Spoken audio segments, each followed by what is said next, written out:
da pesquisa do Datafolha.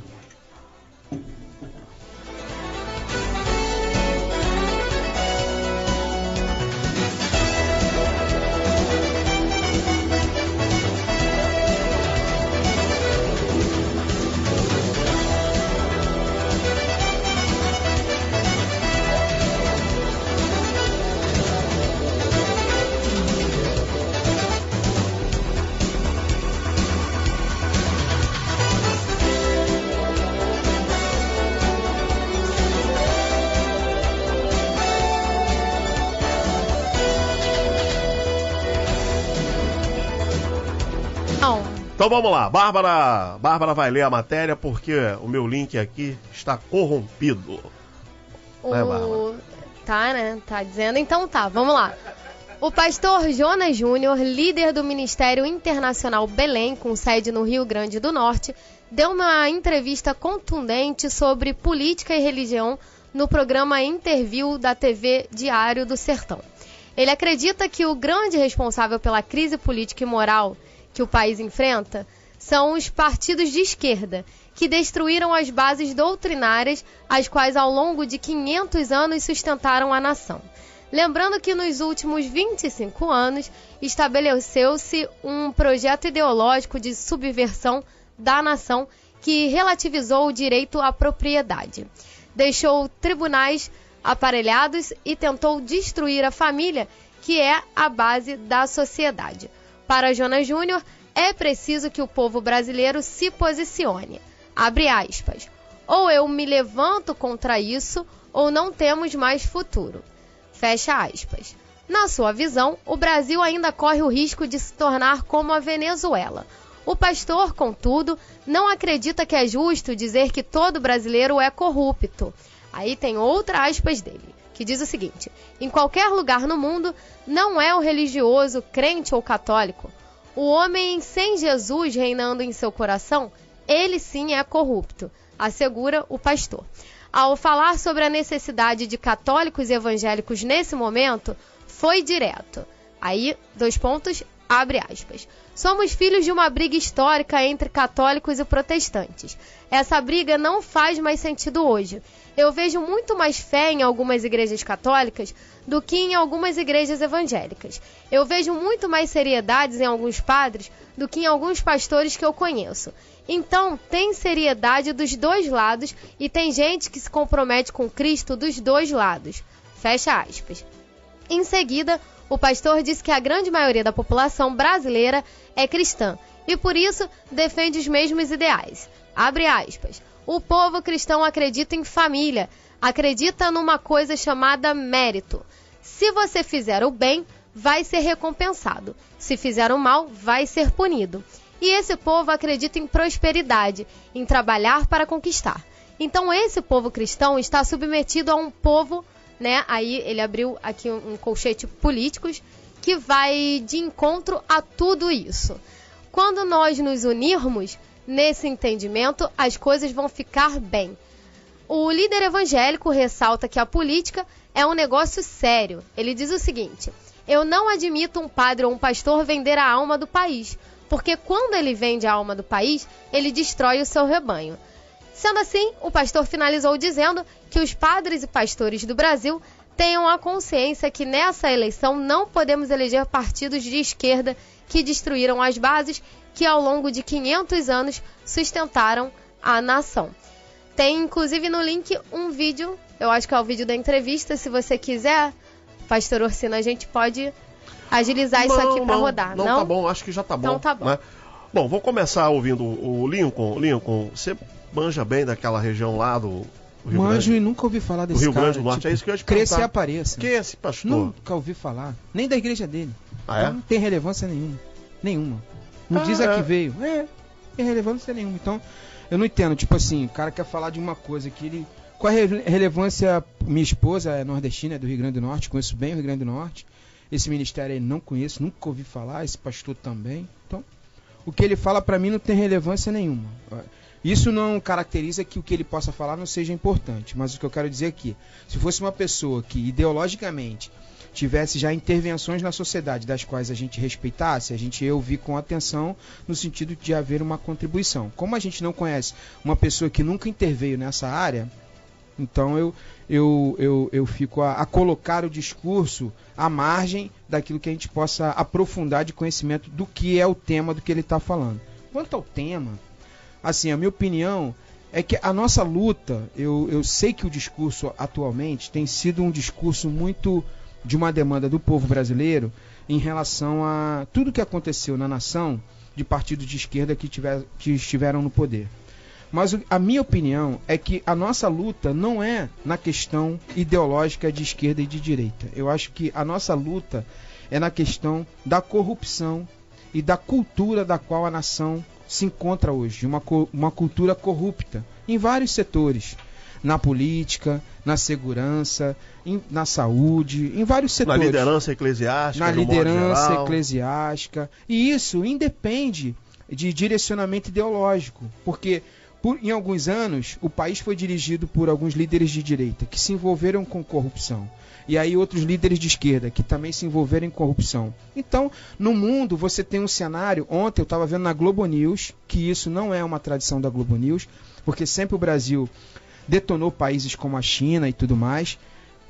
Uma reportagem muito bacana sobre a China, que é um país comunista, que em 30 anos tirou 280 milhões de pessoas da pobreza. E é um regime de esquerda, um regime até ditatorial. Uma coisa da esquerda... A China é chapa quente. Que é a segunda potência do mundo. A China e Rússia. Tu viu lá aquele maluco que invadiu lá o campo. O campo pra protestar. Os caras envenenaram ele. O cara morreu envenenado. Envenenado, O bagulho lá é doido. Então... é a segunda potência do mundo, mas só que o que me chamou a atenção, Orsino, não é nem a questão da competitividade que eles têm com os Estados Unidos de serem potência do mundo. É o plano da questão social em relação à população, que é a maior do mundo, né? Que o mundo tem, 6, 7 bilhões de pessoas e 1 bilhão e pouco está lá.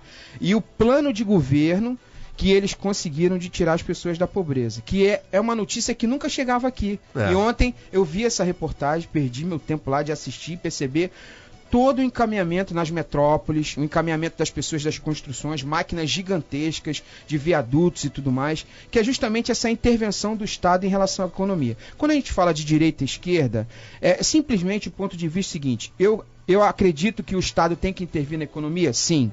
Sou de esquerda. Eu acredito que o Estado não tem que intervir na economia? Não. Sou de direita. Basicamente, é isso. Agora, o que a gente tem que fazer uma análise, e o cara pede unidade, primeiro que unidade da igreja é muito difícil, né? Muito fruto dos interesses que estão envolvidos. A verdade é que nós deveríamos caminhar em unidade no sentido espiritual, no sentido do reino de Deus. Mas quando envolve política, é difícil você falar de unidade, porque muitos desses caras, eles defendem interesses próprios. A gente sabe disso. Então é complicado. Às vezes você está com uma opinião até convergente com a do cara, o cara pensa igual a você, mas ele tem interesse naquilo ali. E aquilo ali vai de encontro a princípios, porque ele está defendendo os interesses dele. Então, na verdade, chamar esse tipo de unidade eu acho muito relativo. Eu acho jogar confete para cima, no ar e não ter objetividade nenhuma. Quanto ao que a gente está vivendo hoje, dessa questão de direita ou esquerda, a gente estava até conversando um pouco antes aqui, o ideal, eu acho que o Brasil, a sociedade, ela vem numa demanda muito grande de uma alternativa de poder. E essa alternativa de poder, a gente percebe que é uma alternativa que vai de encontro ao que esteve no poder, que é de esquerda. E isso aí eu acho que é legítimo, muito fruto de toda a corrupção, de tudo aquilo de roubalheira que a gente está vivendo hoje, mas acima disso, a minha convicção é que haja uma alternância de poder. Eu acho isso saudável para a democracia e saudável para a cultura social e política do Brasil. Agora, quanto ao discurso do cara, eu não sei quem é esse cara e não sei da onde ele vem, o que ele pensa, entendeu? Essa é a minha opinião. Del, está acontecendo exatamente tudo que nós falamos ao longo dos anos que estamos aqui no ar, no debate. Se você pegar o histórico do debate, você vai ver que de tempo em tempo a gente estava batendo nessa tecla. Essa polarização, né, é uma técnica que a liderança evangélica usa, e parece que a gente começa a sentir o chamado efeito manada, né? Tá todo mundo partindo na mesma direção. E nesse momento, inevitavelmente, o candidato que representa esse movimento é o Jair Bolsonaro. Né? Então, assim, tem aumentado muito. Eu tenho, vocês, como eu também agora, esses últimos dias de campanha, então, o que a gente vai receber de áudio, o que a gente vai receber de vídeo, muita de pastores, coisa, e não sei o que, bererê, bababá, e tal. Como é que se avalia essa polarização e essa movimentação toda do cenário político nacional, Del? Envolvendo a igreja? Eu acho que isso é inevitável pelo próprio princípio que o Lincoln falou, o princípio da alternância de poderes, né? Um direcionamento ideológico, né, governou durante muito tempo, não foi legal para a nação, de uma certa forma, porque quando a gente perpetua o poder, a gente acaba por crescer na corrupção, né? Porque quem fica muito tempo no poder acaba por se corromper pelo poder, né, que foi estendido, que permaneceu. Então, por esse lado, a gente vê aí claramente que há necessidade de uma alternância de poder, né? Eu, particularmente, como eu me alinho mais, né, ideologicamente, um pouco mais para o lado da direita, na verdade, ideologicamente, se for pensar lá na raiz do capitalismo, tudo isso, aí eu prefiro muito mais a direita. Os princípios ideais da direita, do conservadorismo, de tudo isso. Mas não só, como o Lincoln falou, apenas na questão da economia, né? Uma economia liberal, ponto, acabou. Não. Eu penso muito na questão da direita, até as outras coisas são mais importantes para mim do que a economia. Mas, independente disso, essa necessidade de alternância de poder faz com que a manada agora esteja indo para um outro rumo. Né? A gente está olhando e falando, cara, vamos tentar para o lado direito, já que o lado esquerdo deu ruim, vamos tentar para o outro lado. E eu acho que não resolve a situação do país, mas se a continuidade da alternância houver, eu acho que a construção é mais saudável, né? Porque você consegue um equilíbrio. Agora, se você ficar 50, 100 anos com uma diretiva apenas esquerda, a gente conhece no mundo onde vai dar isso, e apenas direita, a gente conhece no mundo também onde vai dar isso. Então, acho que, no mínimo, tem que equilibrar os poderes aí. Eu já falei aqui algumas vezes, eu nessa eleição, eu sou Bolsonaro, voto em Bolsonaro. Não falo isso de púlpito porque eu acho que não é legal falar isso de púlpito. Eu acho que o pastor não tem que ficar influenciando a ovelha no púlpito a votar em ninguém, né? Voto no Bolsonaro não porque o Bolsonaro seja um cara extremamente articulador, inteligente, capaz e tudo mais. Não.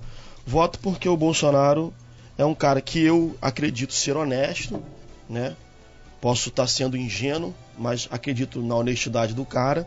E mais do que honesto, acredito que tem muita coisa no tipo de governo dele, ou na proposta de governo dele, que converge com o que eu estou querendo para o Brasil. Você está cansado dessa alternância de PT e PSDB, né? Exato, você quer uma nova alternativa...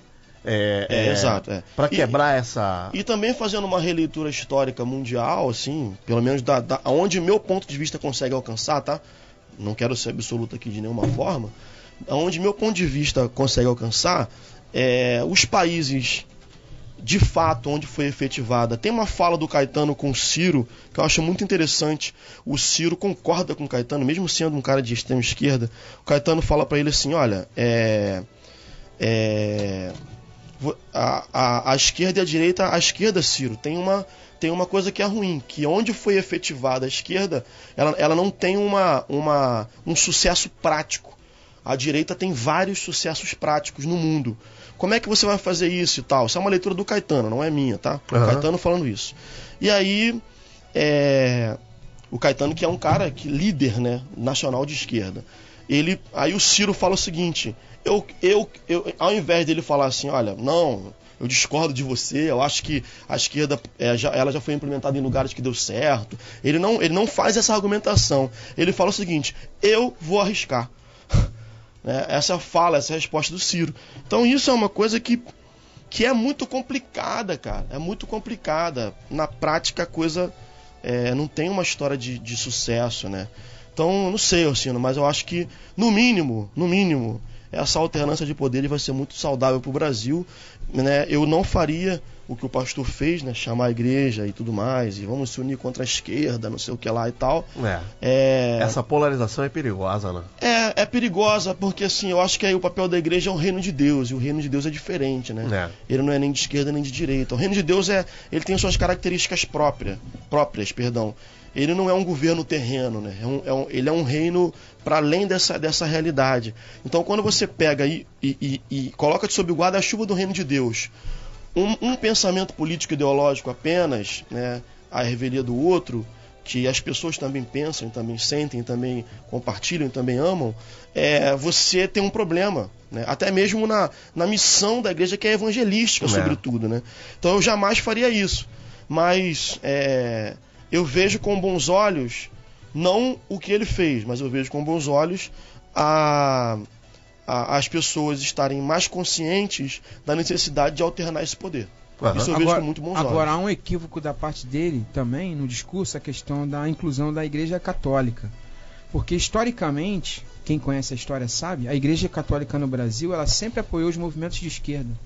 Então, na verdade, seria como você contrariar, historicamente, um posicionamento da Igreja Católica no Brasil, chamar ela para a direita. Porque, na verdade, quando o Papa, o Ratzinger, né, o Papa antecessor, que é o Bento, ele vai e faz e persegue a teologia da libertação no Brasil, a teologia da libertação no Brasil, liderada pelo Leonardo Boff, que é um movimento de esquerda, que estava apoiado nos movimentos sociais, das pastorais da família, são todos aliados àquele movimento que era de encontro à ditadura de direita que foi implementada no Brasil.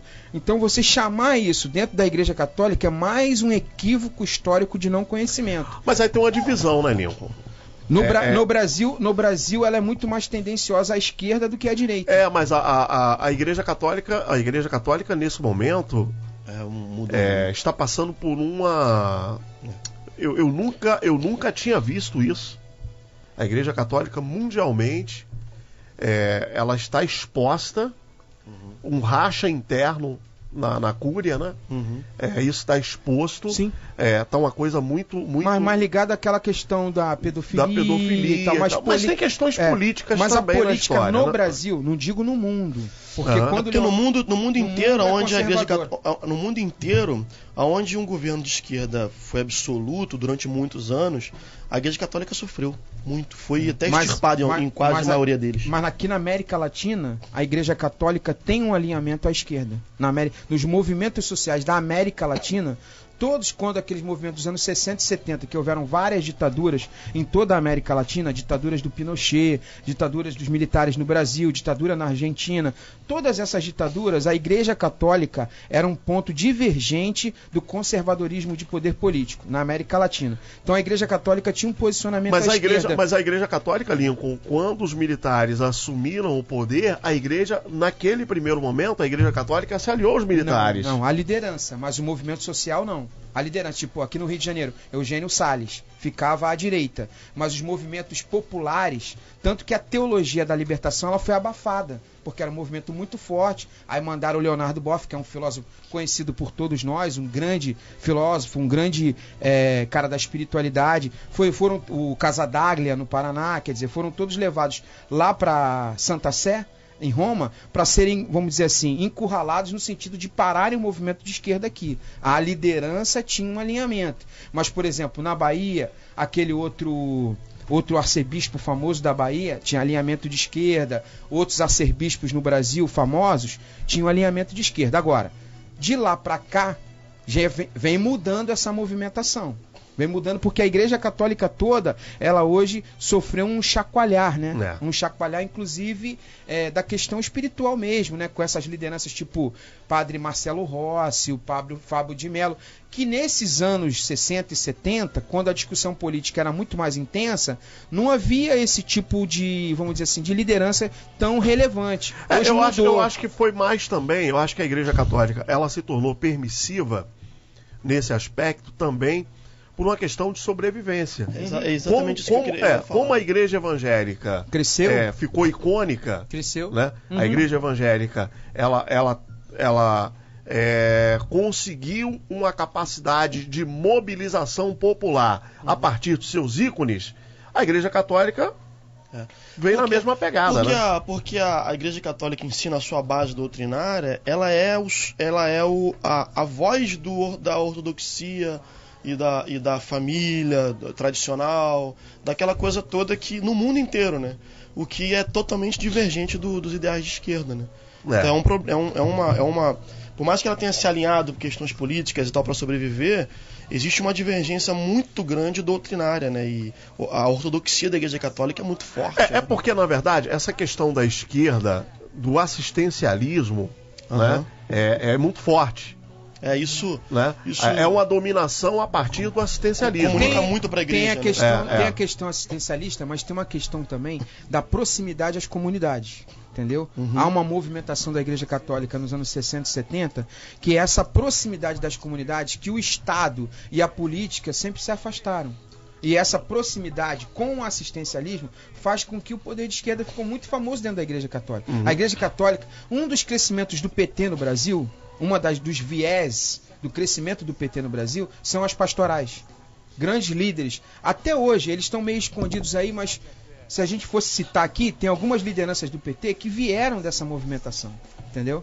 Eu acho que o Ossino tem razão no sentido seguinte, que conversa muito a questão da esquerda assistencialista, conversa muito com a visão católica de franciscanismo, de ajuda aos pobres. Sim. Acho que isso conversa. Então, conversa isso foi um potencial nos anos 60 e 70. Sim. A aproximação se deu a partir disso. Sim. Mas eu acho que quando a esquerda, por exemplo, ela começa... Quando vem com a pauta toda, a Igreja Católica é obrigada a a Igreja Católica é obrigada Mas a essa pauta toda, ela não é também de toda a esquerda. Mas mundialmente é. Não é China. Na China não é. Por exemplo, apoio à ideologia de gênero. Na China. Na China e na Rússia não rola. Não. Aí então, já é uma outra linha. Uma outra linha. Uma linha filosófica, uma linha, vamos dizer, de ideologia mundial. Mas no praxe da administração pública, da intervenção do Estado, pelo contrário, eles são mais conservadores. Lá, quem é homossexual, eles manda pro paredão. Entendeu? O cara não pode ser. Isso é mais no discurso, porque na prática não é. Entendeu? É porque ela é uma ideologia de adaptação, né, ao ambiente político e moral de cada região. Então, se você tem... Eu estou falando justamente com isso que a Igreja Católica racha. Eu não falei de ideologia de gênero, não. A questão é mais fundamental. É a questão dessa adaptação que a esquerda faz em qualquer nação do mundo. Se você tem um país que odeia a homossexual ali, ela se engendra dentro daquilo para vamos botar no paredão, então os caras, vamos matar e tal. Se tem um país que abraça, que se sente como uma minoria, mas que vê que tem força, ela abraça aquele movimento. Então essa coisa de não ter um viés moral decidido, né, em lugar nenhum do mundo, mas é dentro da adequação do que necessita ali, é o que faz com que a Igreja Católica seja obrigada a rachar. Porque em várias áreas, aqui no Brasil, questão da ideologia de gênero, outras questões, mas em várias áreas no mundo inteiro, do uso de droga, vai haver sempre a necessidade de um racha moral, porque com o tipo de moralismo, porque é que a esquerda, na verdade, não prega moralismo, né? Ela prega outra coisa. Agora, o que tem acontecido também no mundo, de uma forma geral, é uma subida violenta da direita, né? Sim, até mesmo um movimento mundial. Na Europa. Mas é um movimento mundial. Tá rolando um movimento mundial. Né? E é um movimento cíclico, né? Porque, igual eu citei, nos anos 70, a direita ela tomou o poder através dos militares, não foi só no Brasil.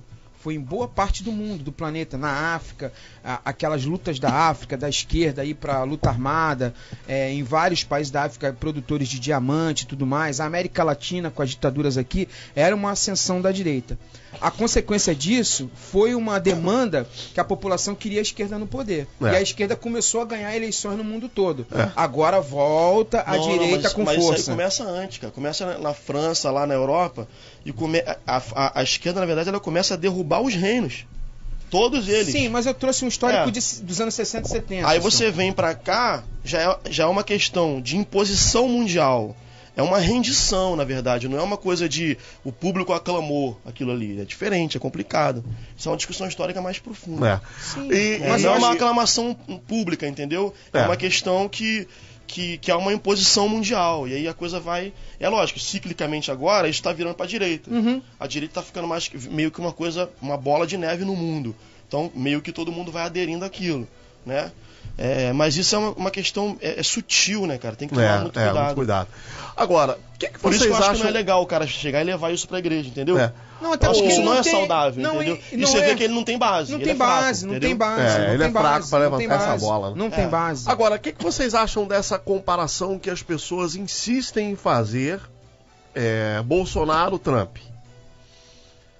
O que dá pra O Trump comparar? é um movimento de direita nos Estados Unidos e depois de uma esquerda que tava. O Bolsonaro é um movimento de direita no Brasil. Mas para aí, né? Para aí, porque na verdade o Para Bolsonaro aí. não é milionário, não é. As outras tem coisas alguma- Não é midiático como o Trump. ele é meio Mas- truculento, o Trump é truculento. tem Mas eu umas acho que, coisas por exemplo, a também defesa das armas, eles são semelhantes. isso. Defesa das armas. É. Que é um movimento de direita americano muito forte, né? E quando falam que o americano, que o Trump parece que o Bolsonaro agradece. Não, ele gosta. Ele gosta. É um elogio pra ele. Eu perguntei isso pra ele aqui no dia que nós o entrevistamos aqui. Aham. Ele gosta dessa comparação. Ele gosta de ser comparado ao Trump. Né? Agora, são... Mas por exemplo, a economia nos Agora, Estados Unidos gente, melhorou de novo, né? olha, pensar... Agora nessa nova... Sim, né, nessa nova... sim. Nova, como é que fala? Apuração lá agora, Sim, melhorou? sim. Foi um salto... Não, sinistro. ele tá arrebentando, assim. O que o Trump tá fazendo com a economia americana tá um negócio Você já viu assim... que assim, tinha uma leitura de um ano de Trump pela ONU, a projeção da ONU de Trump, quanto que cairia a economia. Aí a realidade é que subiu muito mais do que o que estava e de qualquer projeção poderia fazer. Porque ele na verdade, ele tá usando, né, Lincoln, uma técnica muito comum de mercado. Por exemplo, você pega uma rede, uma grande rede de varejo. O cara tem um poder, né? De implementar. É diferente do seu Paulo aqui com a merceariazinha dele. Vou querer agora que todo mundo consuma um sabão em pó diferente daquele que é o principal que venda. Não faz... não dá movimento nenhum. Agora, a primeira potência mundial, ela fala, eu não vou comprar mais aço da China. Exatamente. Dá um movimento mundial. Exatamente. Ele, de forma cíclica, de forma efeito cascata, mexeu com a economia de todo mundo. Todo mundo. E ele, na verdade, assim, ele começou a usar a força, né? Não tem jeito. O mercado norte-americano é o maior mercado consumidor do mundo. Mesmo a China sendo essa potência que o PIB, ainda está muito distante do PIB americano. Muito. Eu vi isso ontem. É violento. É 18, violento. Mas é 18 para 13, eu acho. 18 trilhões para 13 trilhões. Não é tão diferente, não. Mas são trilhões, cara. Não, é muita coisa. Mas tem uma escala. Esse ditador chinês, ele quer chegar primeiro. E tem uma escala do crescimento da economia chinesa deles ultrapassarem. Então, mas quando o Trump percebe essa movimentação da China, ele vem de pé embaixo. Sim, no ele contraponto. Eu sei de uma coisa, eu prefiro ser classe média americana do que ser rico na China. Sim. Na China não tem liberdade, né, cara? De você Na China você não tem liberdade. Então a China é violento. Maluco. Tem um amigo meu que ele é americano, ele trabalha no McDonald's dos Estados Unidos. Ele não tem formação. Um americano simples. Cara, ele vive muito bem. Sim. É outra vida, outra história. O modelo... E a liberdade é total. O modelo... Aí você vê, né?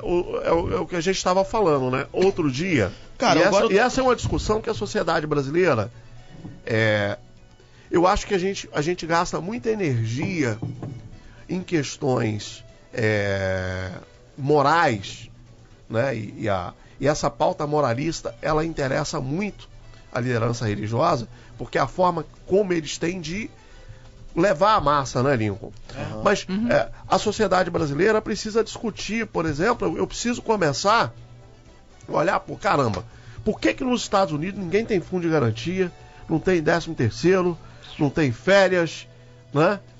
e o pessoal quer ir pra lá trabalhar assim mesmo. Mas é uma discussão profunda. Sim, né? Discussão sim. profunda. Mas porque ninguém lá ganha, Orsino, ninguém ganha R$800. Eu sei, Lincoln, mas essa Entendeu? discussão, ela não avança. Ele tá perguntando por que aqui a gente ganha isso, entendeu?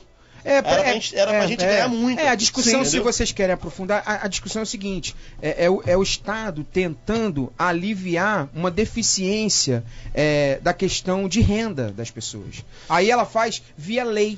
Só que a lei, numa economia dinâmica, numa que defende a direita, numa economia de Estado, aquilo que o Estado possa intervir, ele se abstém de intervir para que haja uma dinâmica natural da economia. Então que as pessoas juntem o seu dinheiro. Entendeu? Agora, numa outra visão ideológica, é o seguinte: já que não há uma justiça social nessa divisão, eu vou implementar uma lei que o cara tenha que pagar mais um salário por ano pro trabalhador. Entendeu? Mas aí que joga o crescimento econômico numa aí o Estado vem pra cima do Mas é uma discussão profunda, eu não tô aqui pra dar resposta de um ou de outro. Não, são dois modelos econômicos. São dois modelos econômicos. O que eu quero te dizer é o seguinte: o empresário americano, Orsino, quando ele contrata uma empregada doméstica, ela tem carro 0 do ano. Sim. Ela não ganha o que ganha aqui. Olha só, entendeu? A questão... Ela não tem fundo de garantia, mas ela ganha 4, 3 mil dólares por mês. Sim. Então 4 mil dólares, 3 mil dólares, dá 12 mil reais. Mas isso é consequência da liberdade de mercado, Leninho. Perfeito. Que a gente não tem aqui. Perfeito. Da responsabilidade, por exemplo, eu acho um absurdo quando você aqui no Brasil você tem que passar por situações como, por exemplo, esses dias eu fui pro interior de São Paulo, eu me senti agredido pelo valor de diária que o cara cobrou do hotel, porque tinha um evento na cidade. Uhum. Eu precisei alugar um carro na sexta-feira, eu paguei por 3 diárias o que eu havia pago por uma semana no mesmo carro. Por quê? Porque tinha absurdo, demanda, né? Tinha demanda do feriado. Então essas coisas... Mas o argumento é o contrário, Sino. Isso é a lei de mercado. Não, não é lei de mercado. É mercado. Não é lei de mercado. Porque não tem outro, porque se aqui tivesse você outro... não tem a flexibilidade que você tem, por exemplo, na economia americana. É porque a lei de mercado ela gera concorrência, ela gera o livre mercado. Isso não aconteceria, não. Não. Mas isso... Por exemplo, você pega hoje, por exemplo, o pico da Disney é dezembro. Sim, férias escolares. Aí você aluga um carro lá em dezembro e vai alugar agora, é o mesmo preço. Não muda. Porque o preço é lá em cima, em todos os lugares, em todos os momentos, porque o cara ganha mais, o cara pode pagar. A economia é livre. A economia é livre. E aqui não, o empresário brasileiro, ele vive esgoelado. E quando ele tem uma oportunidade de meter a mão, ele vai lá e mete a mão. Pois é. E aí você não consegue, por exemplo, por que o trabalhador americano trabalha do jeito que trabalha? Porque o empresário americano tem uma visão diferente. O cara pega lá, esse mês nós faturamos 100, gastamos 60, sobrou 40, eu vou ficar com 20 e vou dividir 20 com vocês. O empresário brasileiro não faz isso. Nesse aspecto, um cara como...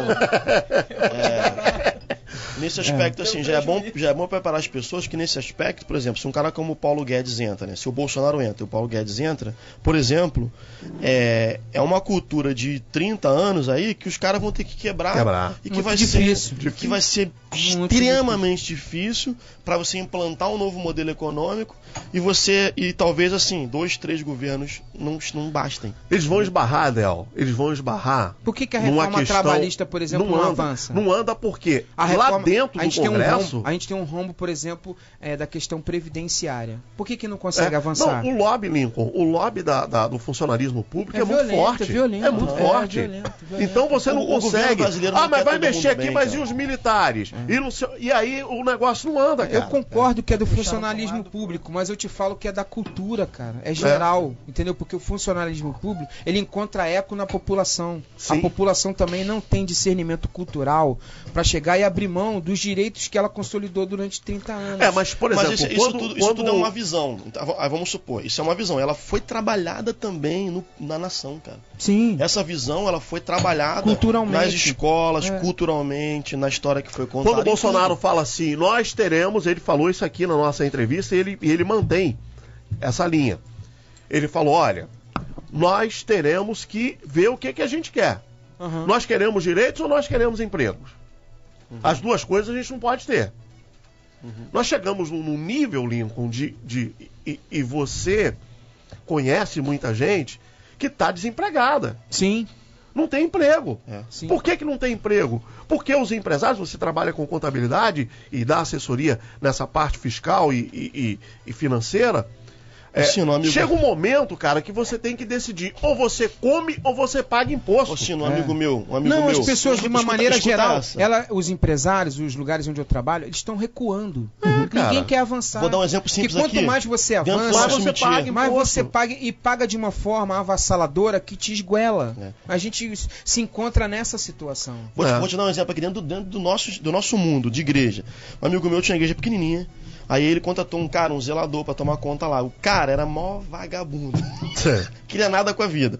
Aí ele contratou o cara pra quê? Pra dar um emprego pro cara, que ele gostava da mãe do cara. Amigo e tal, de anos. Pô, deu o emprego, o cara ficou lá. Aí, com o passar do tempo, ele legalizou a igreja, fez a reunião, a ata, aquela coisa, acertou tudinho e tal, e acertou o direito do cara e tudo mais.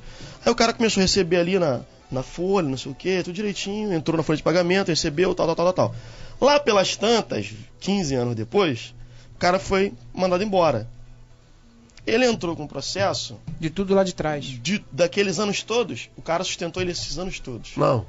Aí, o que sabe que ele fez, Ossino? Ossino, ele fechou a igreja. Recuou, né? Pra poder pagar o cara. Meu Deus. Você tem noção? O pequeno empresário, isso é a igreja que não paga imposto pelo que entra financeiramente falando.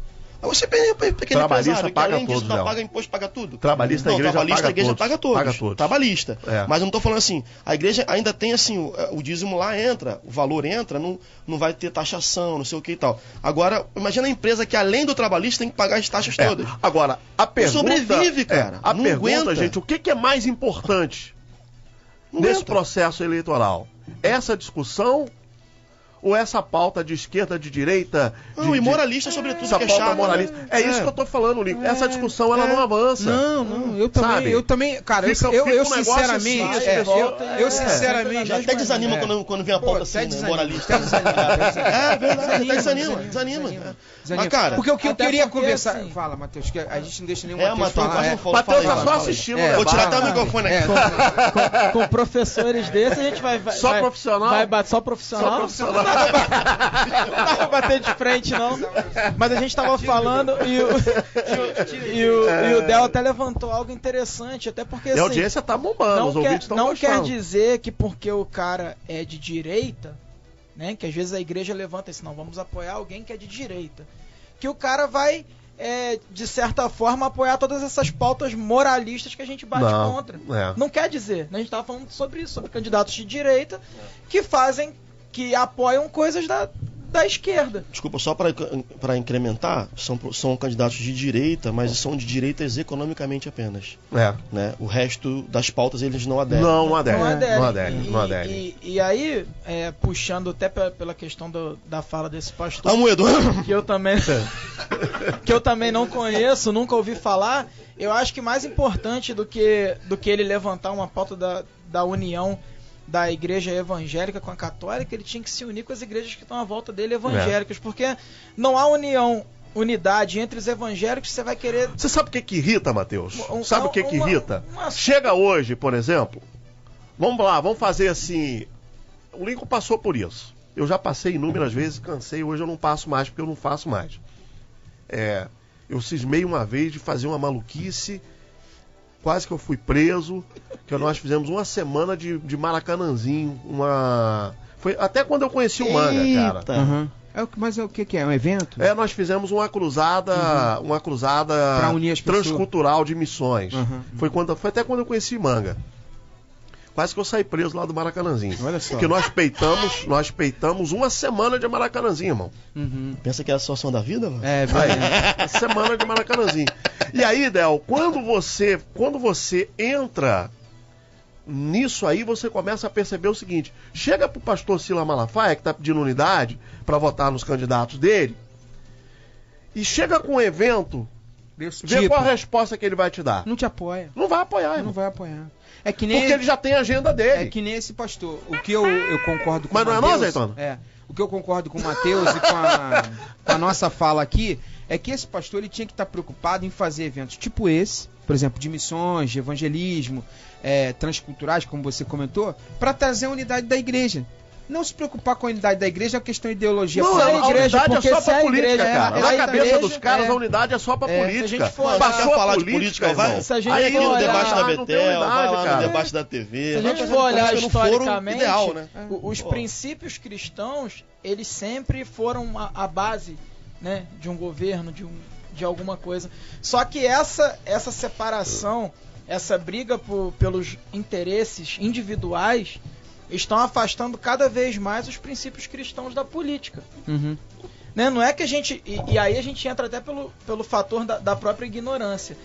Não é que, como o pastor Del falou, não é você ficar de púlpito estimulando as suas ovelhas a votarem em quem você acredita que é melhor. Mas é você ensinar que ela tem que ler, tem que pegar, cara, a proposta Se dos informar. candidatos e ler, se informar. Uhum. Eu tive esse trabalho, O que, entendeu? o que me irrita, Mateus, o que me irrita é isso. Eu não gosto que tentem me fazer de bobo. Uhum. Porque essa unidade, irmão, desculpa, mas é caô puro. Na verdade não é unidade. Passou a eleição, acabou a unidade. É você pegar o seu poder de influência e influenciar passou os a eleição, menores acabou a a unidade. seguirem aquilo que você tem como interesse próprio. Porque é isso que a gente vê nos grandes líderes hoje, é o que eu vejo no Brasil.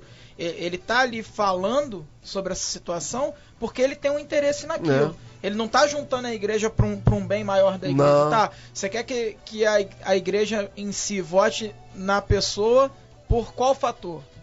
O que vai beneficiar a sociedade E outra a coisa igreja que eu em si? sinto falta também é, por exemplo, os caras se movimentam nessas prévias. Mas quando se elege alguém, aí é que eu acho que devia ter o movimento de unidade para ter um modelo profético de declaração, de cobrança sobre algumas coisas. Quando o governo está estabelecido.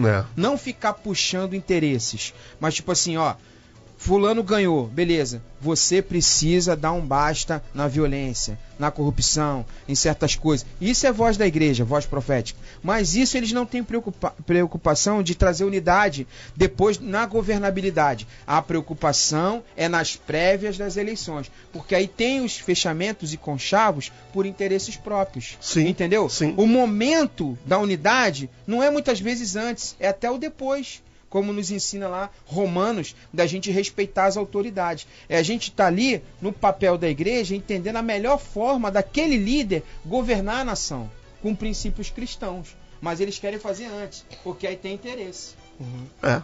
Não, e assim, o que irrita e aí eu volto àquela questão que eu sempre falo, porque eu não concordo com o ativismo político na igreja. Beleza. Oremos a Deus para que o Bolsonaro vença a eleição e dê tudo certo. Mas e se não dá? Como é que vai ficar? Como é que vai ficar a cara desses pastores que estão agora cara de pau. pedindo voto pro Bolsonaro? Eles têm mó cara de pau. Você entendeu? Não vê o governo do Rio aí, eles não estavam aliados, grandes líderes aí não estavam aliados. Aí esses caras tudo preso, envolvido em corrupção. Aí finge demência. Aí finge demência. Aí volta pra pauta de novo. Quer dizer, não bota a cara pra falar, pô, eu errei. Exato. Eu me equivoquei. Eu acreditei, mas eu me equivoquei. Duvido falar igual a gente assim, que a gente fala aqui, tipo, pô, votei no Lula, porque a gente tava no cara, pô, não sei o que lá, pô, o cara foi mó corrupto, não sei o que lá. A gente chega aqui e manda, né? Manda. Duvido os caras chegarem e falar um negócio desse. Há alguns anos atrás, eu mesmo penso, vendo a história do cara pra chegar onde ele chegou, eu não imaginaria que ele fizesse uma coisa de tamanha grandeza, a nível de corrupção. Ninguém imaginava isso. Porque o cara tem uma história. É porque agora, sabe ninguém de votou nada, no Lula porque ele era inocente. de esquerda. A galera Não votou sabia, no Lula agora porque o eu Lula sei. era um cara que representava a honestidade, né? O que a gente Parecia ser um precisa, cara Mateus, honesto. na verdade é o seguinte: quando eu me associo a alguém, né, por exemplo. Mas também era muito inocente naquela época. Porque, na verdade, por exemplo, hoje, eu acho que eu tô ficando velho, eu tô ficando chato. Entendeu? Eu tenho algumas coisas que estão me cansando, sabe? Tem gente que eu não quero estar perto. Como é que tu não se cansa de Tem malhar? gente- Eu tô vendo tuas fotos sempre malhando lá todo dia. Profissional, que é O que profissional. tá acontecendo? Profissional. Aí sabe o que acontece? Você vai ficando cansado, por exemplo, tem pessoas no meio que eu não quero estar perto. Aham. Não faço nem questão de estar no mesmo ambiente que essas Melhor tu meter pessoas. o pé, né? Então, cara, como é que esses pastores têm uma imagem, Quem é o têm um cantor? nome a zelar? Os caras se prestam ao serviço, cara, ao desserviço, de associar a sua imagem a pessoas que amanhã, porque Del, eu tenho que ter responsabilidade, cara. Se eu caminho contigo, eu tenho que te conhecer, irmão. Claro. É. Se eu associo a minha imagem a você, Se você tiver esse cuidado, você você é entendeu? capaz de você errar no teu julgamento. Não, e é, o cara cara. ser um vacilão e tal. E também tem Imagina sem esse cuidado, né? E Caraca, também tem dois meu irmão. aspectos, assim, esse que o Matheus colocou. Às vezes, você confia numa pessoa e ela, a partir do momento que ela detém o poder, ela muda. Mas você tem que ter a coragem, como cristão, de dizer o que a gente falou Sim, aqui. A gente chega sim, e falar, sim. cara, eu acreditei nessa pessoa, mas ela se desviou daquilo que eu imaginei que ela Sim, fosse. sim. Ué, simples assim. Ô, Simples Lincoln, assim, olha ué. só, Simples uma assim. coisa. Eu conheci várias pessoas no meio, assim, artistas, cantores, que os caras, antes da fama, eram uma coisa. Depois vira outra. Depois que ficou famoso, o cara vira outra coisa. Mas você quer ver um exemplo? Quando eu te conheci, nós nos conhecemos como? Me apresentaram o Lincoln como cara da TV. Né? E a gente se aproximou a partir de um contato comercial. Sim, sim. Mas na convivência, no relacionamento, você percebe que, poxa, é uma situação. E lá atrás, mesmo quando você estava bombando lá no Galeria Clipe, aquela coisa toda, eu sempre falava para você, Lincoln, eu acho que a nossa relação, ela extrapola Sim, essa questão de você estar na TV ou não estar na TV. sim. E no meio você não tá vendo isso, cara. Os caras só colam contigo se você tá bem. Se você pode oferecer alguma Você pode coisa. oferecer alguma É isso coisa, aí. sabe? Os relacionamentos estão superficiais demais, estão um Demais, negócio muito raso. Demais. E esse assunto. Isso cansa, cara. E esse assunto do relacional, da verdade, dos vínculos, é um assunto da pauta da vida cristã. Porque a vida cristã ela tem que ser pautada nisso, em relacionamentos maduros, uma vida de vínculos, não uma coisa superficial, hipócrita, porque isso era o que Jesus mais combatia. Cara. Então o que nos chateia também, e a gente converge nisso, é que esses assuntos às vezes, essas pessoas se associando por interesse próprio, é que valorizam uma coisa que Jesus batia de contra. Batia de contra. Outro dia um líder me chamou para conversar e falou assim, eu gostaria de falar sobre política com você. Aí eu vi a maneira que ele me abordou, já falei assim, cara, eu tenho preconceito com isso. E olha que eu tenho prazer de falar de política. É um negócio A gente que conversa pra caramba sobre isso. Eu tenho uma formação, eu na faculdade era ligado ao movimento estudantil. Eu gosto, não tenho problema. Mas a maneira que ele me abordou é aquilo que você estava falando. Até me chateia, até me faz com que eu tenha uma ojeriza, um distanciamento, porque é o tipo do papo, assim, de lance de interesse. Cara. Diferente de É outros. ruim você se sentir usado, Essa cara. semana me Mas não, mandaram- é ruim essa você semana se me sentir, mandaram uma a pessoa olhar pra mensagem você e te... Sabe?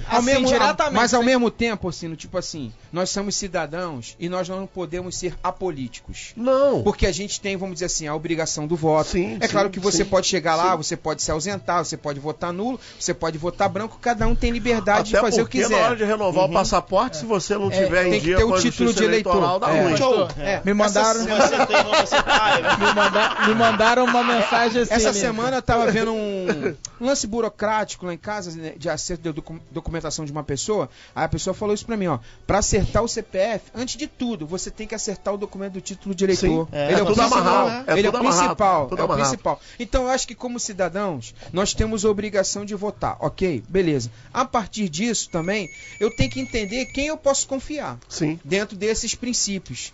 Mas quando vem essa abordagem de interesse, Mas- isso que incomoda. Caraca, isso meu que irmão. incomoda. Então, você está Isso falando que de incomoda. abordagem de interesse, mandaram uma mensagem assim essa semana, pastor. Sem bom dia, boa tarde, boa noite. Enfim. Mateus, o pastor da rádio apoia algum candidato? Olha aí. Assim, diretamente. Aí eu respondi. Quem Boa é o tarde, cantor? tudo bem? Como é que a senhora está? É o seguinte, ele não apoia ninguém. E ele não faz propaganda de ninguém na rádio porque ele não tem rabo preso com ninguém. Lá ele gosta de falar, porque não sei o que. Eu falei, cara, não procura pra nada. Não apoia a gente em nada. Aí Aí chega a agora época de vem me eleição. procurar. Ah, sai É fora, isso irmão. que eu tava Vamos falando. colocar ali e tal. Eu falei, cara, eu sei quem é e quem não é. Eu falei, não vou. Não vou. Irmão, não Bonito, me por pegam exemplo, mais. daquilo que eu Pra tava mim, falando. Ó, eu já tô aqui com essa galera. Daquilo que eu tava da política, pra dar um irmão. exemplo, Eu vou passar assim, o que às vezes a telefone gente do seu. também Não, dá é ruim. muitos Mas exemplos. não. Às vezes a gente dá muitos exemplos negativos e esquece dados positivos. Quer ver um exemplo que eu conheço, testemunho, de uma galera muito legal? Ali em Uberlândia, o pastor Paulo Júnior, num determinado momento do governo lá do município de Uberlândia, o município tinha dificuldade de administração de um hospital. Sabe o que a igreja fez? Pegaram uma UPA, né? Eles pegaram o hospital e administraram. Acho que foi uma UPA, uma não foi um UPA. hospital, não. Foi um hospital. Foi um hospital? Foi um hospital. Com os médicos da igreja, os enfermeiros da igreja, os voluntários da igreja. A igreja, constituía uma gestão daquele hospital para o bem da comunidade, para o bem da sociedade. Isso é o papel da igreja. Sim, Agora sim. ficar com interesse disso, com interesse... Me dá uma secretaria, me dá um ministério e não sei o quê, e aí o cara leva não sei o quê, envolvido em corrupção. Isso pra gente dá um desmérito, sabe? Dá uma vergonha. A verdade é essa. Dá um constrangimento acerca do reino, dessa maneira que muitas vezes os nossos assuntos são atrelados aos interesses políticos. Quando eu vejo um discurso desse, com todo respeito, eu não conheço a pessoa, mas me perdoe se eu estiver ofendendo. Quando eu vejo um discurso de um pastor desse lado do Rio Grande do Norte, eu não sei qual é o interesse desse cara com esse tipo de discurso, entendeu? Se ele está atrelado a alguém, se ele está levando para fazer esse tipo de discurso. Porque, isso não leva a lugar nenhum, cara. Isso não leva a lugar nenhum. Bom, ô Bárbara, como é que os ouvintes estão se manifestando a respeito do tema? E tem muita participação hoje. A gente está perguntando para o ouvinte, né, se ele acha que essa proposta do pastor, que pede a união de evangélicos e católicos para vencer a esquerda, se isso vai dar certo. No Facebook, o Valdinei Mendes diz o seguinte: acho que devemos nos unir a favor da família, mas no quesito esquerda, acho que não daria certo. O Carlos Alberto diz: eu aprendi desde quando comecei a votar que o voto é secreto e colocamos aquele que nós achamos que irá ajudar a mudar o nosso estado e o Brasil, independente se é esquerda ou direita. Quanto ao pastor citado, vamos orar e clamar ao nosso Deus que mude essa história do Brasil. O Tony Ferreira diz: não, acho que ele não tem que vencer ninguém. Ele tem que se preocupar, com o ministério dele e, se possível for, ensinar para os católicos e para a esquerda que só há um mediador entre Deus e os homens, Jesus Cristo, para que assim tanto um quanto o outro não sejam lançados num lugar de tormento, onde o bicho não morre e o fogo nunca se apaga. O Giovanni Rosas diz que não, o Marcos Mordas diz não, porque tem evangélico que é esquerdista. Na live, o Ricardo Queiroz diz: o Brasil só vai mudar quando toda a população se unir, independente de religião.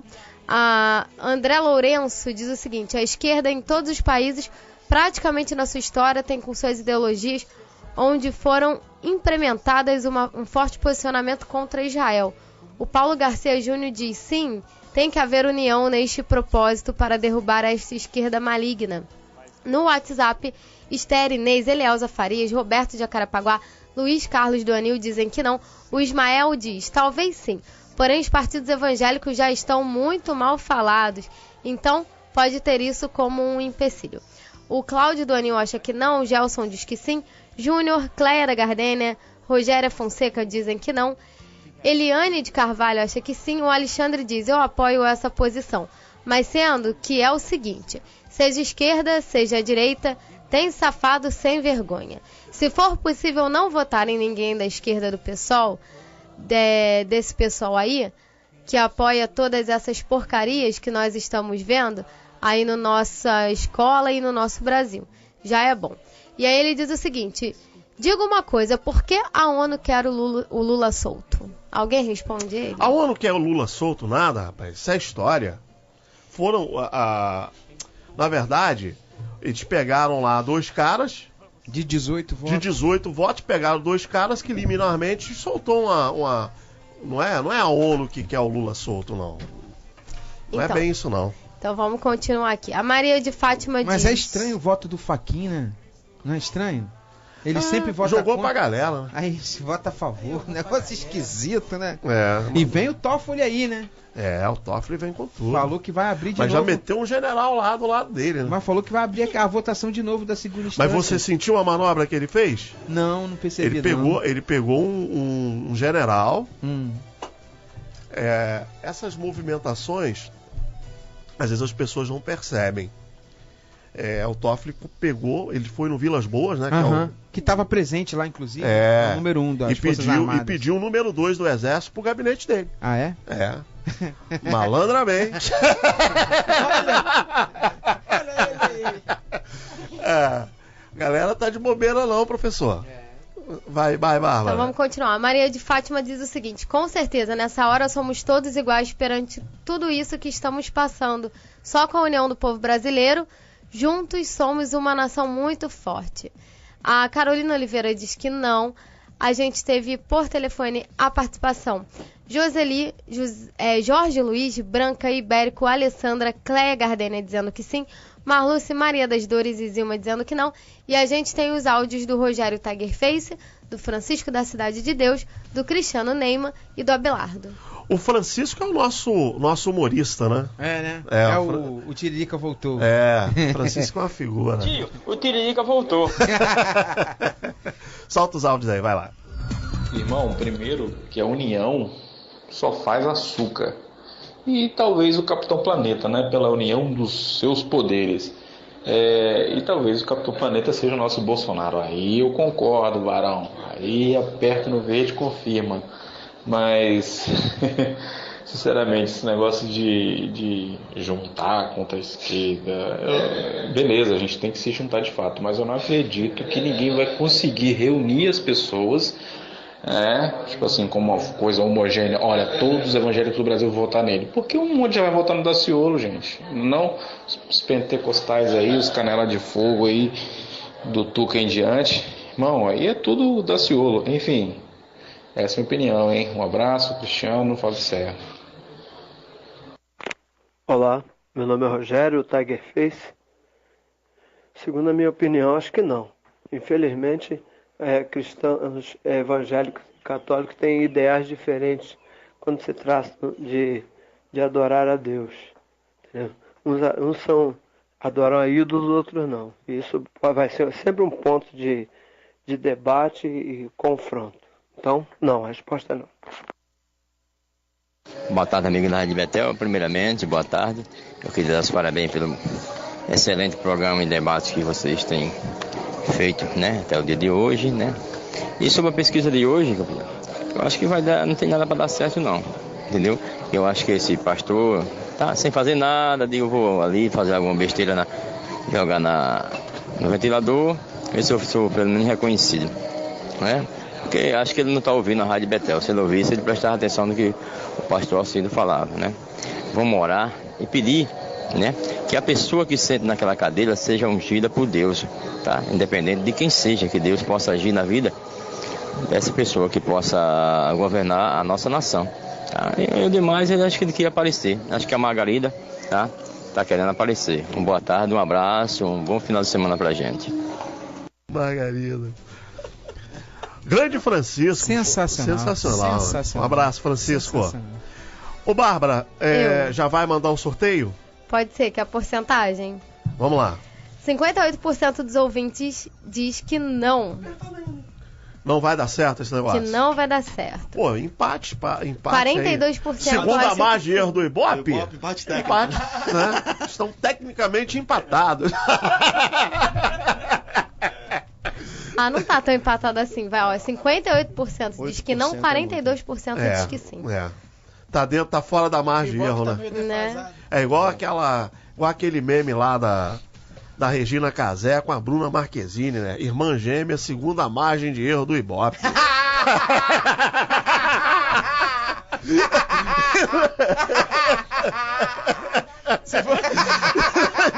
Se fosse do Datafolha, eu até acreditaria.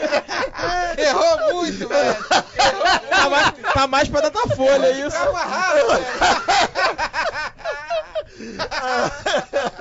Essa risada do Lincoln tinha que virar um meme, gente. Vai lá, Bárbara. Então, vamos lá. O sorteado de hoje foi a Cleia, lá do Gardênia, que participou com a gente Aí, pelo Cleia. telefone. Parabéns, Cleia. Parabéns. Bom, o Del me perguntou, né? Por que eu não canso, né, Del? Da academia, né, cara? Uhum. Vou te falar. É profissional. Não, cara, mas assim... Seu trabalho. Uma coisa que... Atividade física é uma coisa interessante, né? Depois que você começa você começa a ter prazer, cara. Tem dias, assim, que o meu dia já começa... Meu irmão, eu desligo o celular... Quando ligo o celular de manhã é só bomba, irmão. Pá, uma atrás da outra. É só bucha. Só mensagem do inferno. Aí tu já começa o dia daquele jeito, meu irmão. Mas aí quando tu vai lá e dá uma esticada... Malha. Meu irmão, Corre. a endorfina realmente te joga pra cima, cara. Tô ligado. É uma parada bem interessante. E aí, assim, quando você encontra esse prazer, né, na atividade física, não cansa, né? Uhum. E é uma coisa assim que eu vim descobrir agora, nesse último ano, isso aí, porque na verdade eu sempre odiei correr, esse tipo de coisa. Mas comecei a correr, cara, realmente é um prazer enorme. Sim. É. O teu dia fica muito melhor. Começa a liberar, né, os hormônios que melhora tudo, né, cara? Melhora a cabeça, melhora o físico. Sobre hormônios nós conversaremos outro dia. Melhora tudo. Se empolga não. Melhora tudo. Brincadeira, mano. Professor, Isso, hein? a gente... Aí. Del Cordeiro. Tá vendo aí, Matheus? Até no celular. Até no celular. Só dá Del Cordeiro. Deus trabalhava. Outro dia eu tava lá em casa e começou a pipocar meu Instagram, mensagem oculta, um monte de mensagem oculta. Era a galera num congresso lá em São Paulo, um congresso só de pastores gigante, cara. E os vários estavam cantando a minha música lá no congresso. Legal, né? Legal. Aí tava todo mundo me marcando. Glória a Deus, né, cara? Glória a Deus. É bacana isso, né, Vasco? São anos trabalhando também, né, Del? São anos de trabalho, plantio, cara. né? Muito plantio. É dureza. Agora vem colheita. Deus é fiel. Não, é muito bom, né, cara? Quando você tem um reconhecimento, né, do seu trabalho e fruto de anos de investimento. Não é fácil não, irmão. É difícil. É guerra. Professor, a gente tem 10 minutos para fechar. 10 não, na verdade a gente tem 20, né? 20 minutos para fechar aqui o debate. O que você gostaria de pontuar mais aí? Eu acho assim... Eu acabei voltando, fiz um corte aqui meio nada a ver. Não, sempre tem a ver.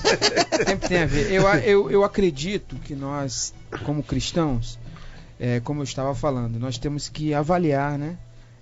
Ter uma postura como cidadãos. E isso faz com que a gente, às vezes, está desgostoso da política. Eu acho que, no fundo, todo mundo tá desgostoso com tantas notícias de corrupção, com quanta violência, né, cara? Você vê o noticiário, é muita violência, cara. É tipo assim, parece que sai sangue, assim, da TV, né? Então a gente fica muito triste. Aqui no governo do estado, cara, as opções que a gente tem muito difíceis, cara, sabe? Os candidatos... Cara, e a quantidade de gente morrendo, cara, porque não tem leito a saúde, CTI, cara. Cara, não. Meu irmão... É violento, assim. De cortar o coração. De cortar uma o notícia coração. dessa, um país rico com tanto dinheiro, cara. De cortar o coração. Caraca. Corruptibilidade, assim, nas instituições. O negócio... Ao mesmo tempo, cara, a ferramenta que a gente tem de certa forma, o voto. Eu tô falando no sentido racional. Porque a ferramenta que a gente tem também é espiritual, como igreja e como vida cristã. Porque eu acho que se a igreja tivesse cumprindo o seu papel, nós já teríamos transformado mais essa sociedade. Se nós tivéssemos, Lincoln, a unidade, você imagina hoje esse caos na saúde. Se nós pegássemos o dízimo do que a igreja evangélica movimenta, mudava isso aí. E criássemos, sabe, hospitais para tentar amenizar um pouco essa demanda desse povo que tá morrendo aí necessitado, por falta de Aí sim, cara, vamos fazer a unidade. Mas essa unidade, ela não funciona. Não, pra isso não. Pra isso não. Não. Ela só funciona pra política. Pros interesses. Isso cansa, cara. Isso cansa. Então, eu creio que nós, como cristãos e cidadãos, nós temos que ter o mínimo de interesse de nos informar para que a gente cumpra a nossa funcionalidade como cidadãos no instrumento que a gente tem do voto, no sentido de crer na transformação e orar. Orar por essa nação, orar por esse Estado, para que o Senhor nos dê graça, nos dê misericórdia. Porque não é, vamos contra a esquerda, contra a direita, como foi falado por algumas pessoas que comentaram. Independente da ideologia, eu acho que o Brasil tem sofrido muito com essa questão da corrupção. O Brasil tem sofrido muito com a idoneidade das pessoas, que são princípios e valores cristãos. E o pior é que tem representantes, entre aspas, né? Porque eles não nos representam, na verdade, não representam o reino. Existem candidatos e autoridades, deputados, que se consideravam crentes, né? Que estão presos, que estão envolvidos na corrupção. Então, na verdade, a gente deve, com essa perspectiva de idoneidade, tentar, através do voto, votar e transformar a realidade do que a gente está vivendo. Eu acho que Deus pode nos usar dessa forma. Eu acho que Deus pode nos orientar dessa forma. Essa é a maneira que eu creio, é a maneira que nós devemos nos posicionar, muito mais do que ficar visando os interesses de alguns líderes. Porque alguns líderes, eles historicamente, é só você pesquisar, historicamente, eles já têm essa movimentação de agregar e de se aliar por interesses próprios. É você ver que ele antes estava com um, aí agora está com outro, aí antes estava com um. Nossa, é só cara, você observar isso. Isso é chato, né? E colocar como descrédito, entendeu? E colocar crédito na sua percepção de idoneidade, de credibilidade, daquilo que você quer ser um agente do reino para essa vida dessa sociedade, para nós como família, como pessoas. Essa é a maneira que eu creio que nós devemos fazer. É verdade. E aí, Del? O que você gostaria de pontuar para a gente finalizar? Só dizer que a gente está na reta final aí de uma das eleições talvez mais importantes da história da nossa nação. Talvez sim, uma das mais importantes. Que pode ser definida uma mudança de paradigma que pode lá daqui a 10, 20 anos ser uma coisa muito saudável para quem vem após nós, né? Após as próximas gerações, e até nós veremos a mudança disso já começando e talvez lá por meados também dessa mudança se efetivar por completa. Não no sentido de isso ser a figura de um homem, nem de uma pessoa, mas pura e simplesmente pelo fato de um direcionamento inteiro a nível econômico, a nível social, que a nação vem há muitos anos, que pode mudar radicalmente. Espero que seja feito isso que isso vá a efeito, que seja de fato a vias de fato, né? Mas que, sobretudo, que seja positivo para a gente, para nossa nação, para o nosso Brasil. E com isso, quero dizer também, quero deixar claro aqui também, que não é por isso que a gente vai confundir igreja com palanque político, né? A igreja precisa ser igreja e continuar sendo igreja, né? Com os seus valores, com a sua representatividade política também, mas sem ser político partidária, com as suas crenças sendo vividas pela comunidade cristã, pregadas e ensinadas por aqueles que são os líderes da igreja no Brasil hoje, e que virão também novos líderes, é claro. Mas, cara, eu acho que, sobretudo, a gente precisa ter a capacidade de diferenciar as coisas, né? A igreja não pode ser o que ela foi há anos atrás, totalmente apolítica e não politizada, sem conhecimento do que é o processo político, sendo apenas massa de manobra dos seus líderes. A igreja tem que se politizar, tem que conhecer sobre política, tem que conhecer sobre as vertentes ideológicas, as histórias dos políticos, mas tomar cuidado para não se tornar político partidária como instituição, né? Porque isso é muito ruim. De qualquer forma, eu estou vendo ainda alguns excessos, Orsino, mas eu acredito que a igreja brasileira está ficando mais madura com relação a tudo isso. Acredito que os processos, até mesmo aquilo que foi ruim para nossa nação, foi didático para ela ao mesmo tempo. Foi ruim, mas foi didático. Estamos aprendendo, a gente está né? aprendendo, estamos crescendo como nação. Eu acho que as coisas tendem, se é lógico e evidente, a mudança continuar sendo efetivada e vencer, tendem a melhorar. Né? Se nada mudar, nada mudou, vai continuar como está. Né? Então não tem jeito, é um fato.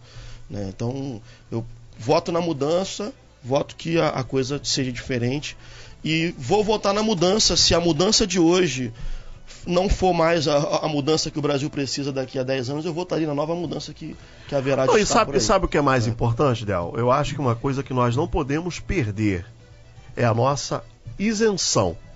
Né? Você não pode abrir mão do seu direito, assim como você hoje assumiu aqui no microfone que vai votar no Bolsonaro, se amanhã ou depois o Bolsonaro assume o poder e toma um rumo diferente, você não pode perder essa autonomia de chegar aqui e dizer, olha, o Bolsonaro tá pisando fora da faixa. É político, Ossino. Você entendeu? Político é assim mesmo. A gente tá cansado, careca de saber. Promete A e faz B. Vamos ver como é que vai ser no futuro, entendeu? Eu tô gostando um pouco do que o Trump tá fazendo lá, né? Eu tinha o meu pé atrás com ele também. Tô com o meu pé atrás com o Bolsonaro também, mas eu acho que o Bolsonaro vai fazer o que tem que ser feito mesmo. Eu acho. Isso aí é a minha opinião particular. Sim, né? Também nem vem ao caso aqui.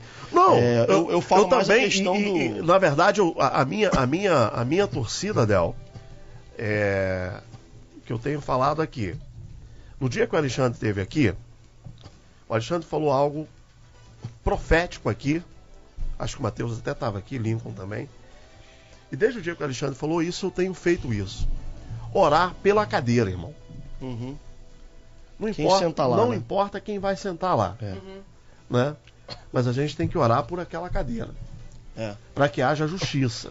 Fazer o dever de casa primeiro, né, Vaz? É. Porque também, Vaz, é o seguinte: pastor tem um problema com mulher. Aí tu vai botar o cara na cadeira e vai orar por ele? Né? Aí não dá. O cara tem um problema com mulher, amigo. Ele vai pegar a mina da igreja. Entendeu? Então, pô, o cara tem um problema com mulher. Pô, não, eu vou limar o cara, não. Você não vai pra cadeira, cara. Como é que tu vai pra cadeira? Agora, não, Del, mas depois de ter percebido com clareza, né, o que é, o que eu julgo ser um pouco melhor hoje pra esse momento da cadeira e colocado lá, aí eu vou orar pela cadeira. Não, mas a gente mas assim... não adianta, por exemplo, vou orar pro Bolsonaro virar comunista. Não, ou vou orar pro Lula olha só. de direita. A fala do Alexandre, a fala do Alexandre, Léo, na verdade é o seguinte. Eu entendo que o processo eleitoral, eu preciso crer na soberania de Deus. Claro. Porque acontece o seguinte, eu concordo às vezes, com isso, mas às vezes que tem que fazer uma leitura antes. Sim, é o que eu falei aqui. Eu acho que a gente tem que buscar o conhecimento para ter a tranquilidade de ser instrumento de Deus no voto. Agora, a partir do que você fez, às vezes na mão do pai. Porque você às vezes vota em um e ganha o outro. 7. Não, e ganha outro. E você tem que continuar orando pela cadeira. Claro. Você tá entendendo? Claro. Porque você fez a sua parte. Mas aí que a gente possa orar pela cadeira. Entendeu? Eu orei pelo Lula enquanto ele esteve lá. No início eu orava para Deus abençoá-lo e direcioná-lo, depois eu orava para Deus tirá-lo. Às vezes o cara ganha, ele vai ficar 4 anos lá, entendeu? Aí não tem jeito. Não tem jeito. E aquilo também. A gente precisa entender qual a resposta que Deus quer dar para a nação. Para a liderança evangélica brasileira. Né? O que Deus quer fazer? Outra coisa que é importante é o seguinte: a gente deve orar pela cadeira, porque eu vou repetir o que eu falei aqui. O poder, ele corrompe. Sim. O poder, ele corrompe. Sim. Então, às vezes a pessoa vai com uma intenção e chega lá, ela é corrompida. Nós, que somos mais experientes, que já vivemos várias situações, somos testemunhas disso. Sim. Eu vi pessoas que foram corrompidas pelo poder e pelo dinheiro. Sim. Então que Deus possa blindar essas pessoas, para que o poder e o dinheiro não faça com que elas se desviem daquilo que era a intencionalidade. Que às vezes o cara tem uma intenção até bacana, mas o cara às vezes é desviado por essa corrupção do poder e do dinheiro. É complicado, né, cara? É complicado. Não, por isso que tem que o Ossino falou certo, tem que ter essa isenção. Só que eu tô tentando só acrescentar. Entende? Tem que orar pela cadeira, mas antes de orar pela cadeira, eu tenho que também tomar muito cuidado nessa minha escolha. Só que depois, sendo a minha escolha ou não, você tá certo. orar pela cadeira. Sim. Continuar orando por ela. Né? Então, assim, meu recado pra galera é, cara, vote com muita consciência, com muito cuidado. Não confunda a tua religião com a pessoa. Não eleja nenhum Messias, não sei o que, para poder ficar uma pessoa que vai ser o Salvador. Isso também é bom você colocar, porque também nós, historicamente, temos essa mania, o Brasil, de achar que vai vir um Salvador da pátria. Eu me lembro, tá até o filme aí, o lance do Tancredo ia salvar a pátria, aí acabou morrendo. Aí veio o Collor de Mello, era o Salvador da pátria. Aí veio o Lula, era o Salvador da pátria. Agora tem outros que vêm aí, é o Salvador da pátria. E a gente já cansou de ver que não é assim. As coisas não são assim. Por exemplo, quem vota no Bolsonaro devia votar com a expectativa de que o Bolsonaro puxe o Brasil mais para a direita. Porque é o que ele vai poder fazer. Porque ele é um cara de direita que vai tentar puxar o Brasil mais por um viés econômico, até mesmo ortodoxo, em todos os sentidos do governo, mais para a direita. Vai equilibrar mais a balança. Né? Não vai salvar o Brasil, não tem como salvar. Né? Ainda mais em 4 anos. É até porque, né? Del, assim, tem que ter o pé no chão. Tem que ter o pé no chão. O camarada desses candidatos aí, todos, o que eu tenho gostado muito, não sei se ele vai conseguir. Claro que ele está muito mal nas pesquisas, mas eu estou gostando muito da fala do Álvaro Dias. Adeus. Porque o Álvaro Dias está batendo uma tecla, Lincoln, muito interessante. Tem que mudar o sistema de governo. Se não mudar o sistema de governo, cara, vai ficar essa doideira para sempre aqui. Porque o nosso sistema de governo, ele é complexo. A gente tem um presidencialismo que não é presidencialismo. O nosso sistema de governo, ele não é presidencialismo, não é parlamentarismo. É uma engenhoca à moda brasileira. Né? É jabuticaba, né, Lincoln? O sistema de governo brasileiro é uma mistureba. É um troço de maluco, cara. Tem que tomar um certo... Porque às vezes também precisa muito estratégico nesse momento. Né? Às vezes, por exemplo, a gente já sofreu isso também. A questão da governabilidade. Por quê? O presidente assume, mas essa questão da Assembleia Legislativa dos deputados, no Brasil, ela tem uma influência de fazer a condução da governabilidade funcionar muito grande. Então, nós somos um presidencialismo, mas que o Congresso tem muito poder. Então, muito do que aconteceu até de corrupção na nação é fruto dessa questão que não é bem definido os poderes. Então, o presidente às vezes assume, mas ele não consegue governar. E ele, para governar, acaba fazendo concessões que vem o viés da corruptibilidade. Pois é. Esse é um dos problemas do Brasil. Por isso que haveria de haver também uma mudança nesse cenário da Constituição partidária, política, que eles vêm protelando já há alguns anos. A mudança em relação a esse sistema partidário, esse sistema político. Esse aparelhamento da máquina estatal, a gente né, vê, por exemplo, a questão dos programas de televisão. Alguns candidatos que têm muito tempo, outros não têm. Não são candidatos? Não deveria ser dividido? Não. Um tem mais, outro tem menos, porque o outro é apoiado por uns partidos que não sei o que, não sei o que lá. Tudo isso deveria ter uma mudança. E é difícil, cara. A gente vive uma nação... É uma reforma profunda que tem uma reforma profunda, porque a gente tem entraves muito complexos no Brasil. E assim, né? Esse nosso sistema... E assim, eu acho... Se tem uma coisa aqui que a gente precisa... não dá pra gente achar também... Eu não tô aqui pra defender o Lula. Mas não dá pra gente achar que foi o Lula que desgraçou o Brasil, porque essa desgraça começou com o Fernando Henrique. Né, Lincoln? Esse toma lá da cá começou com o Fernando Henrique. Começou com a questão da reeleição. Não, da reeleição, das privatizações, dessa coisa toda. Todo esse cenário que o governo tem, que eu tô falando, que o presidente ele não consegue governar, cara. Aí acaba ele sendo pressionado a uma condição que vem o viés da corruptibilidade, que nós estamos mergulhados. E eu lembro de algumas falas de algumas pessoas do tipo assim, se os caras levantarem aquilo que o Marcelo Odebrecht falou, cara, são muito poucos que não estão envolvidos. Muito poucos, entendeu? A maioria, infelizmente, está envolvida. Agora, aconteceu algo também essa semana, Lincoln, muito interessante, porque havia uma grita na ala petista que a Lava Jato só pegava o PT. Não, e vem gente do PSDB E agora, em plena campanha eleitoral, estão sentando o aço do PSDB. Não, e do governo de um estado que, pelo fato do Moro e a Lava Jato ser lá do Paraná, eles ficam falando, a República do Paraná é intocável, lá é todo mundo certo, o Álvaro Dias também é de lá. Foi o ex-governador de lá, né? Sim. O ex-governador de um estado que todo mundo acha, não tem corruptível no Sul, o Sul é que é a Europa, é tudo bonitinho, não é bem assim, não tem corrupto lá. Aí pegaram o governador do Paraná. Né? Então tem gente presa do Nordeste, tem gente presa do Sudeste, tem gente presa do Sul. Isso é uma malignidade que vem sobre a sociedade como um todo. Essa questão. Agora, por outro lado, Lincoln, há uma boa notícia que o Brasil, ele hoje está sendo colocado como uma das principais nações de combate à corrupção. Sim, né? sim. A Operação Lava Jato hoje é um modelo mundial de combate à corrupção. Porque a gente também tem. A gente tem uma mania de só esculachar. Não, né? é a mania de cachorro vira-lata. E também outra coisa, a exposição que a gente vive, o próprio judiciário, que eu sou um crítico, né? Que é um poder, quem julga os caras? Porque eles julgam o executivo, eles julgam as pessoas do legislativo, mas quem julga eles? Quem julga o Gilmar daquilo que ele decide que pode estar equivocado? Ou ele é infalível? Ninguém julga os caras. Agora, ao mesmo tempo, você vê como é que fala? Você vê através da televisão os caras falando as coisas. Nos Estados Unidos, os juízes votam e ninguém sabe nem quem votou em quê. Sim. Ninguém sabe. Sim. É tudo escondido, tudo dentro da gaveta. Aqui tá tudo exposto. Esse sistema de transmissão ao vivo. Aqui tá tudo exposto. É um diferencial no Brasil. Tá tudo exposto. Aqui hoje, o cara faz roubar as coisas, aí o que acontece? Tá tudo exposto. Porque o Del não quer deixar a gente fazer o debate. Mas falava, né?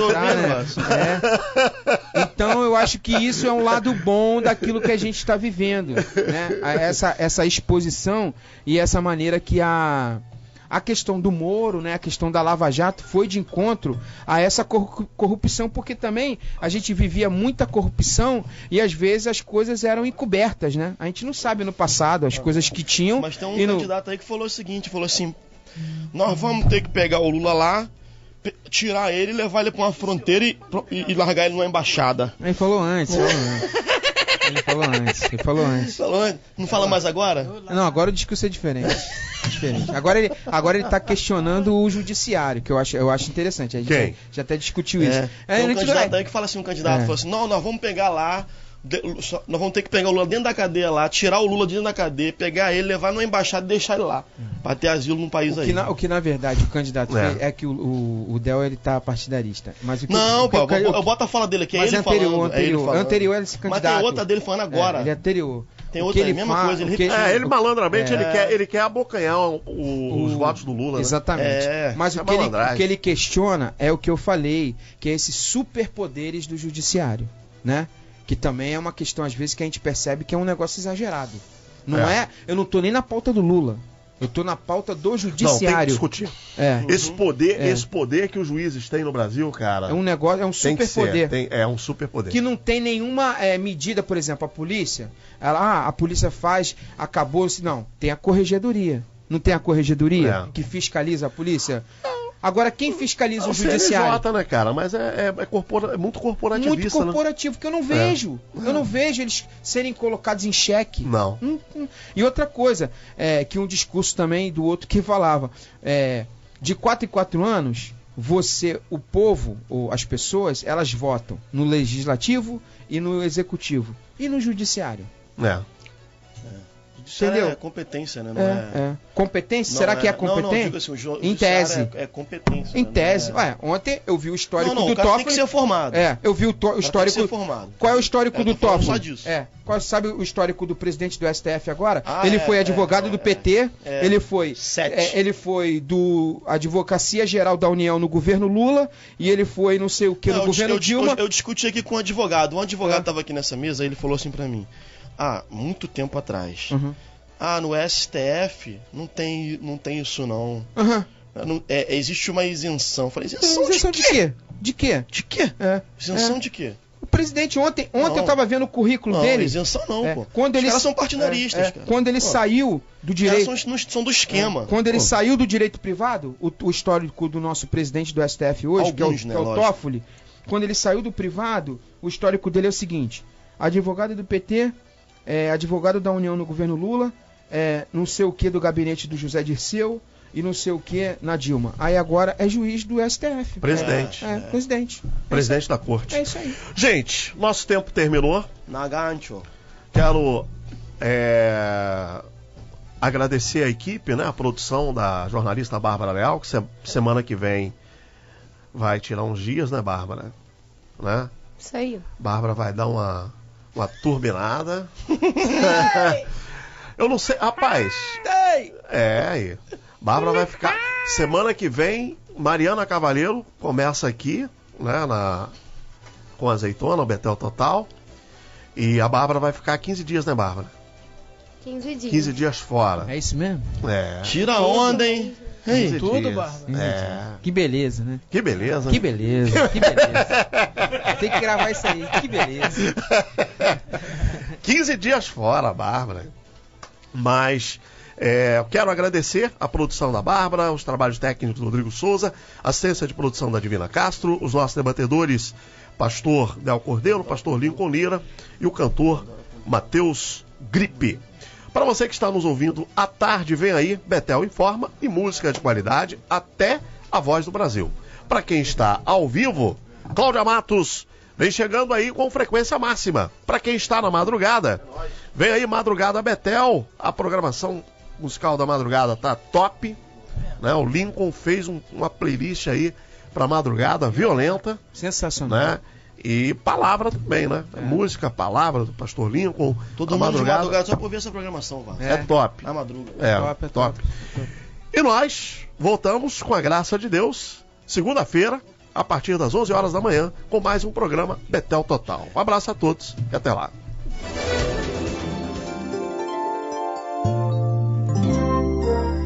Feche os olhos pra orar e o Senhor